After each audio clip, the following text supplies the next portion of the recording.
Hello, my dear apprentices. This is your coach, Mr. Magno. Welcome to another wonderful video lesson for math.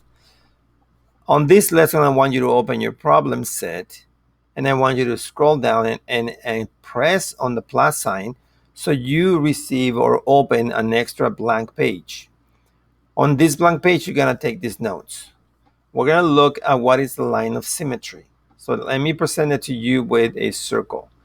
So a circle, when I create a circle, as you can see, those little the horizontal line and the vertical line, they are perpendicular to each other, and they also tell us that those are the lines of symmetries.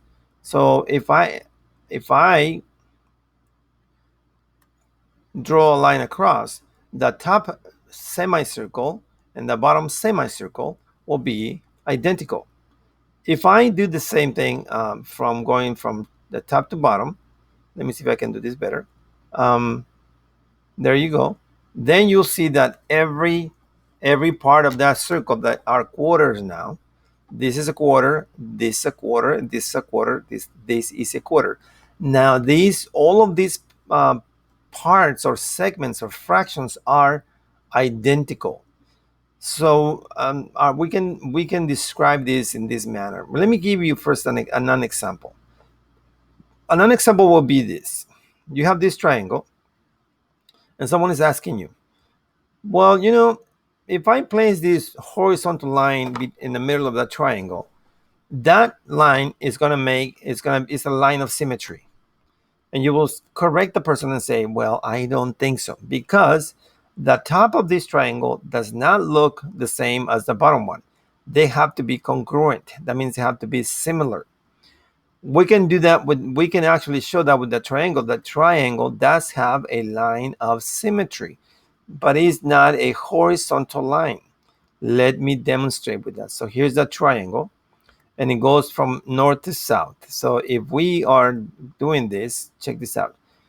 Right in the center, if we're doing this correctly, the left side, it will be exactly as the right side. So both sides are identical or congruent. Congruent is the word that I'm using a lot. So I can write something like a shape has a line, take this note please, of symmetry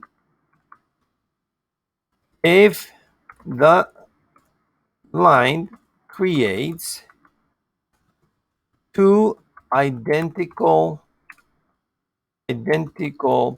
parts. In other words, those parts are congruent. Congruent means they are the same. Congruent, they are similar.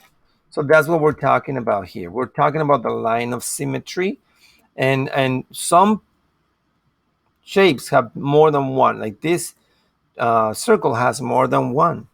The triangle only has one. If we look at the this shape, let's see if I can make a perfect square. Let's pretend that's a perfect square. Does the square has a line of symmetry? Well, if we cross it from corner to corner, those two parts are identical. The two triangles, they're identical. What if I dare to create another diagonal line going from this corner to the opposite corner? Well, look at this. All of the sides, every segment on that they look the same. So that means this square has more lines of symmetry than the triangle, and the circle also has more lines of symmetry than the triangle. So we're going to be working on symmetry and creating shapes that have two identical sides on each side.